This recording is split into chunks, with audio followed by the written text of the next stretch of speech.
આ તરફ રાજકોટમાં લાભ પાંચમે ફરીથી વેપારની શુભ શરૂઆત થઈ। 4 થી 5 દિવસની તહેવારોની રજાને બાદ બજારો ફરી શરૂ થઈ।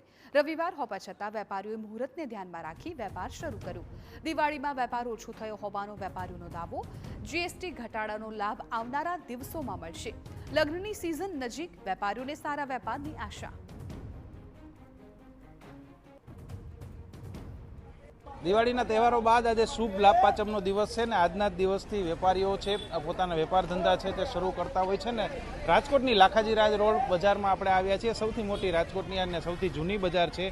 આ બજાર પાછી ધમધમતી થઈ છે। જોકે આજે રવિવાર છે, આખી બજાર રવિવારે બંધ જોવા મળતી હોય છે, પરંતુ આજે લાભ પાંચમનો દિવસ છે એટલે મુહૂર્ત કરવા માટે આખું વર્ષ વેપાર ધંધા સારી રીતે ચાલે તે માટે લાભ પાંચમના દિવસે અચૂક વેપારીઓ છે પોતાનો ધંધો છે વેપાર ધંધા છે તે શરૂ કરતા હોય છે ને તે જ રીતના આજે ફરી એકવાર 5 થી 6 દિવસની રજાઓ બાદ ફરી એકવાર બજારો છે તે ધમધમતી થઈ છે। આ દ્રશ્યો આપણે બતાવી રહ્યા છે।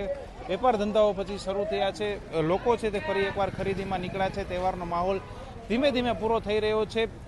દિવાળીની વાત કરવામાં આવે તો દિવાળી પણ આ વખતે વેપારીઓની ખૂબ સારી રહી છે તેવું વેપારીઓ જણાવ્યું છે ને ફરી એકવાર રજાઓના માહોલમાંથી લોકો છે તે બહાર આવીને પોતાની જે રેગ્યુલર જીવન છે તે ફરી શરૂ કર્યું છે। વેપાર ધંધાઓ ફરીથી શરૂ કર્યા છે અને આ જ ઉર્જાથી આખું વર્ષ તેમના વેપાર ધંધા ચાલુ રહે તે માટે આજ શુભ લાભ પાંચમના દિવસે તેઓએ પોતાના વેપાર ધંધા શરૂ કર્યા છે।